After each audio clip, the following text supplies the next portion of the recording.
Yo, it's your boy Shane. This is pretty much my first video, so yeah, you guys don't know me, so don't fucking act like you know me, bro. But nah,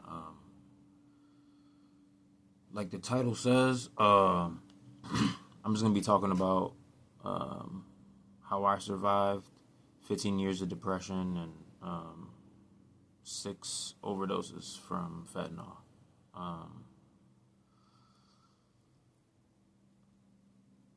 Yeah.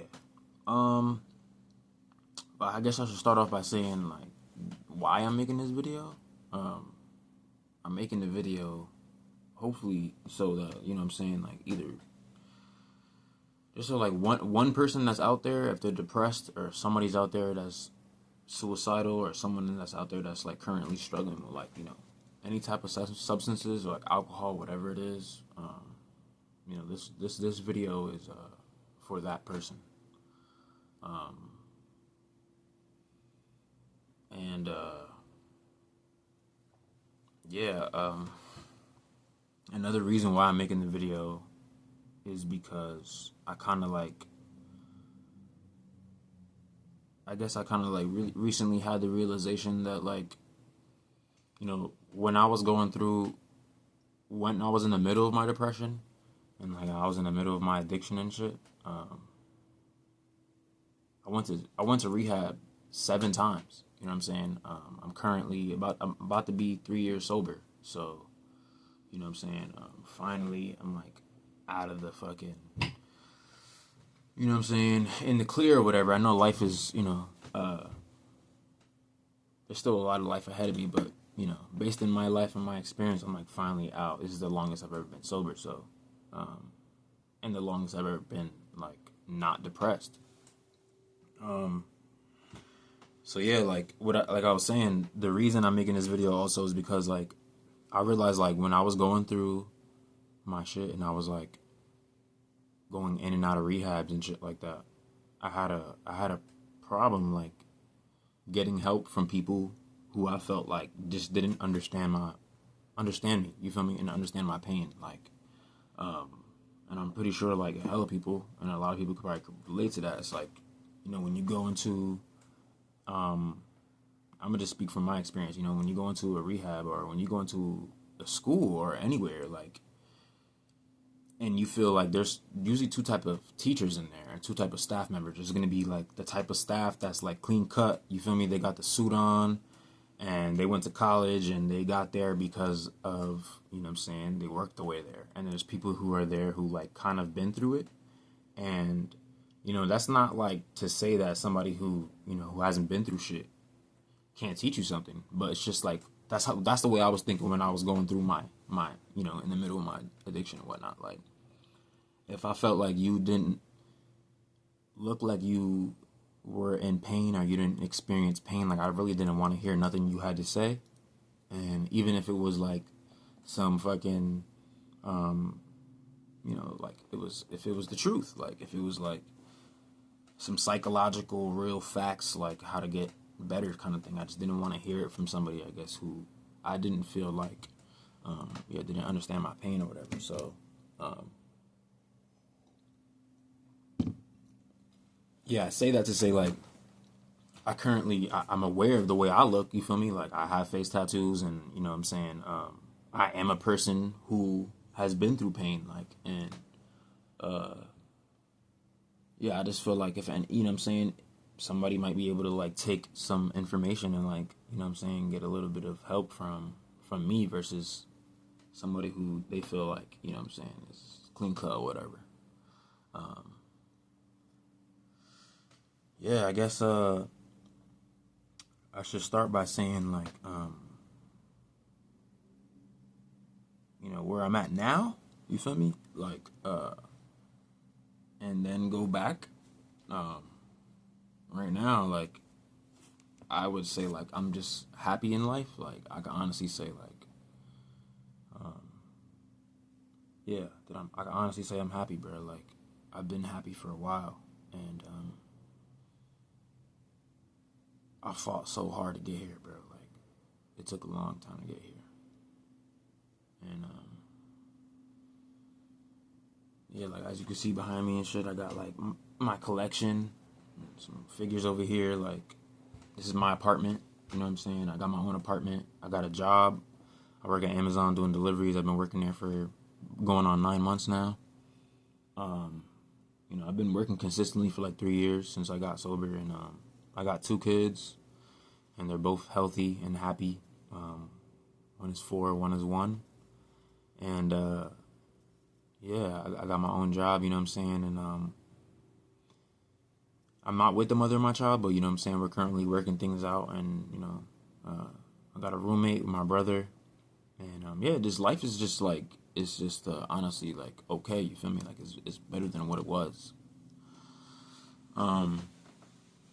And it's possible, like it's possible to get here. You know what I'm saying? Like I felt like to be honest, the main reason I didn't want to make this video,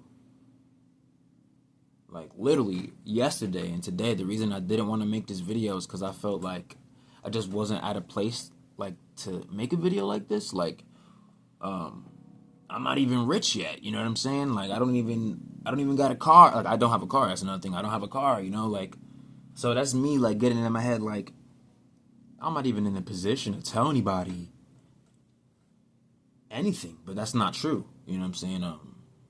I realized that like back 3 years ago, 5 years ago, 6 years ago, when I was like a fucking on fentanyl and a fucking suicidal shit, and I wanted to kill myself, like this position in life was like heaven to me. Like I was like, oh my god, like I wish I just had a regular job and lived a regular life. You know what I'm saying? Like, I wish, you know. So, and I have it now. So yeah, that's kind of what made me like, damn. If I could like help somebody get to where I was before, get to here, you know what I'm saying? Then that's all that matters, type shit. You know, I'm not fucking a millionaire, but I got my own crib. I'm a happy man. You know what I'm saying? And it's possible, bro. So yeah, let's get to the nitty gritty of this shit. You feel me? Viewer discretion advised. You know, I'm gonna be talking about like, you know, my life and some pretty dark shit and what I went through and why I was depressed and you know what led up to like me being on drugs and overdosing 6 times. So yeah, like I was born and raised in New Jersey, Newark, New Jersey, as you can see, Newark right here. Shout out Brick City, you feel me? Shout out to all my peoples and all that. And if you don't know about Newark, it's a pretty, it's the trenches, you feel me? Just like Baltimore, shout out Detroit, Chicago, all the typical hoods in the United States. It's just like one of those. You could just Google it. And yeah, I was born and raised there up until I was like 19, and my mom left to Florida just to, you know, get out the hood and like break the cycle type of thing. And thank God for that, because yeah, that shit definitely played a role in my life. But I ended up moving back to Jersey to go live with my father, because my mom and my dad were always been split up. I was raised by a single mom. Yeah, so I was born and raised in Newark, New Jersey, you feel me? And moved to Florida when I was 19. And yeah, I was there until I would say I was like 26. And throughout that entire time, yeah, my life was a fucking hellhole. And the reason it was that way for a long time was because, unfortunately, like I was a victim of sexual abuse, and I was sexually abused for a while. You know what I'm saying? For pretty much the majority of my childhood, from 5 years old until, yeah, unfortunately, like my teenage years. And that plus, you feel me, having a single mother and poverty in the hood, you feel me? Of course, there's no wonder that like somebody would, like, you know what I'm saying, grow up like struggling and shit, you know. But yeah, not only that, you know what I'm saying, you know, my father struggled with alcohol and other substances, so I learned about that when I was about in my teenage years, and that kind of messed me up. You know what I'm saying? I think it opened my eyes and explained a lot of why, the way my relationship was with my father, because he was kind of like in and out of my life. And yeah, like, so the sexual abuse as a kid, and then the stuff with my dad, the poverty, not really having that much money, you know what I'm saying? Growing up in Newark, New Jersey, and just growing up to a Puerto Rican family. We're just like second generation. My dad is like first generation, and my mom is like second.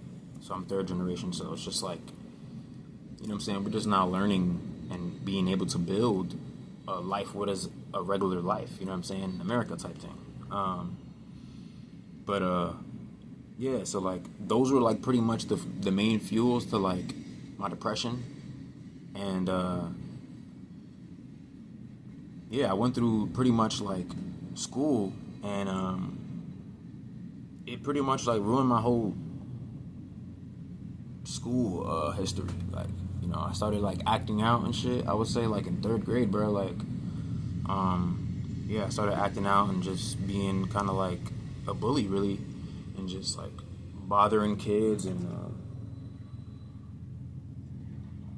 not listening to the teachers and whatnot. And that led me to be evaluated in like the third grade, and they were trying to pinpoint what was wrong with me, you feel me?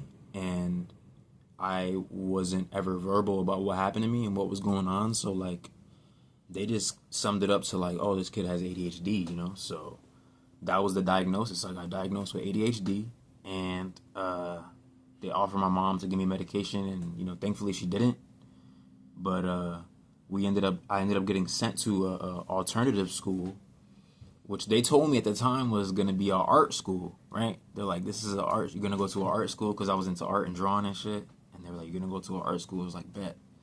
It turned out to be like a special needs school, a special education school on the south side of my city.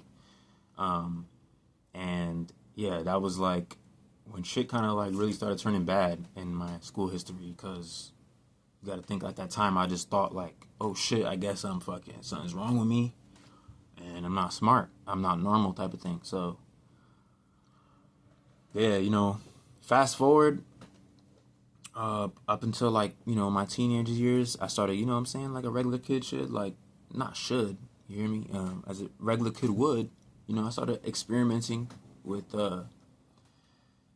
marijuana and alcohol like a typical kid in the city, you know what I'm saying? And yeah, that shit just clicked. Like, it was like I found something that I thought I loved and shit, and it was through weed. And little by little, as the years went on, I started drinking heavy, and I got into ecstasy. And once I found out that there was like stuff other than alcohol and pills that like could make you feel like even better, it was just a wrap from there. Yeah, fast forward, bro, like I was going back and forth to New Jersey from Florida because I was kind of doing some modeling shit. I was like trying to be like a little model on Instagram, and it was kind of my reasoning to go back to Jersey, which was like where my home was and where all of the drugs were, and you know what I'm saying, and also where I was doing my modeling shit, because that's where I built my, like, you know what I'm saying, my little networking at. And I went back there, and I got hooked heavy on Percocets and Hydros and Blues. And this is like in 2014, 13. So this is before, fentanyl got really big and shit. I don't know about YouTube guidelines, so forgive me if I can't say the F word, you feel me? But we're just gonna say the F word for that. Even though I already said it a hell of times. I'll figure it out as we go. But yeah, fast forward, I want to sum it up for you guys. Like, I ended up getting hooked on opiates, and then when I come back to Florida to come live with my mom and get away from a lot of the troubles that I had in my city, I realized like a lot of the shit that I was doing in my entire life that I like was living was in New Jersey, you know? And I realized, like, if it was a way for me to get away from the people, places, and things, like, it could be beginning, you know, to some type of change. And I thought it was, but I realized that, you know, that quote, they say, you bring yourself wherever you go. And I went to Florida, now I'm still on drugs. I ended up finding it out there, and yeah, I ended up first using heroin through a coworker of mine. I had a job, and I was pressure washing at night, and yeah, I was at the time drinking a lot, and heavy on Xanax and all type of shit. And yeah, at that time I was really depressed and really suicidal. I just like was kind of like didn't want to be alive, and I found heroin, and that shit was the greatest feeling that I ever felt. And it's crazy because it wasn't much longer after that, maybe 6 months, where I actually watched the whole fucking world, and at least from my view of like, from the ground view of heroin, the world go from heroin to fentanyl. And literally, like, my dealer was literally selling H, and then it transformed into F. And I was like, oh, this is some new shit. This is dope. This is cheaper and it's stronger. And that's the shit that I overdosed on multiple times. And yeah, you know, if you guys want, you know, to me to like ever get more into depth into my experiences with my ODs and how that was, you know, comment below and let me know if you want me to like talk about that or something. But I want to just keep it more so about how I went from that to this. And pretty much the overdoses were really the beginning of my change, because the first time I overdosed, I realized, like, that's when I realized, I guess, I was like really suicidal, because like up until that point, you know, I knew I was suicidal and I didn't want to be alive, but I never had any plans to like kill myself, you know. But the fact that I overdosed and I almost died, and then I just kept doing it, revealed to me, I was like, oh, okay, maybe I do want to kill myself. Maybe I am trying to kill myself slowly. And yeah, in and out of rehab hella times. I just never gave up. I just kept going to treatment. I would say like once a year, or like once every 2 years, I would, like, some shit big would happen and my family would just be like, bro, like, you're gonna have to go to rehab, like, you can't just be here anymore. And I would just go there, you know. And it's not until now that I realized, like, all those times that I went into rehab all led up to this moment, you know. Like, it wasn't like I just kept going and failing and going and failing. I was like going and building up towards something, you know. Like, I was I was slowly but surely, like, building up this version of myself. And you know, one of the big catalysts of my life was, like, you know, I got my girlfriend at the time pregnant, and yeah, I got my girl pregnant, and I was on fentanyl, and I had a choice. I was like, I'm either gonna die, or I'm gonna be alive and be in this kid's life. And you know, I think the fact that I survived so many overdoses was a big, like, another reason why I, like, kind of was like, okay, like, maybe I should use this to like not take advantage of this shit, because as many of you probably know, I have friends close to me that overdosed one time, you know, and they're dead. Like, they're not here. And they don't, and And, you know, and I feel like they didn't deserve it, you know? One of my close friends at the time, it was, you know, we both got our girlfriends pregnant around the same time. And, yeah, his girlfriend ended up giving birth to their kid, and she overdosed a few months after she gave birth from fentanyl. And she wasn't even a fentanyl user. She was using some other pill, and it was just laced, and she's not here no more.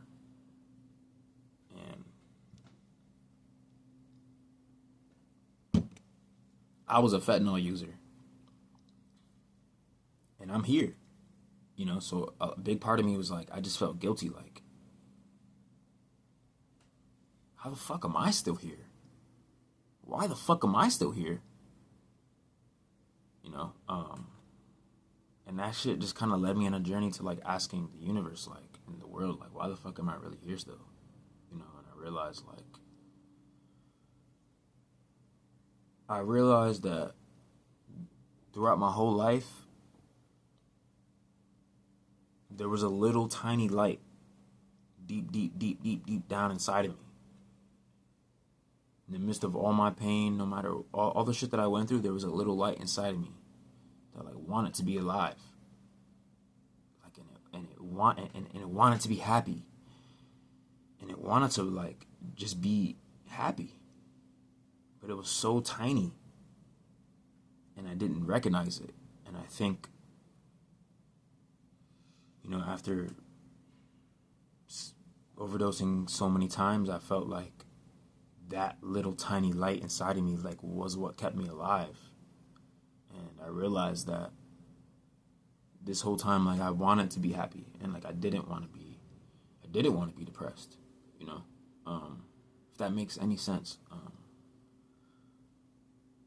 And this is to anybody who's going through pain right now. I know what it feels like, and, you know, you're not alone. Like, you know, there were times where I just had flashbacks of my childhood, of what happened to me, and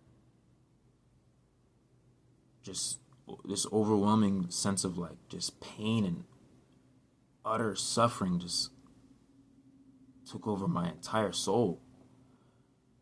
And I didn't want to be alive. Like, I genuinely did not want to be alive. Like, as a kid, I remember there were times where I would literally, like, scratch my face and, like,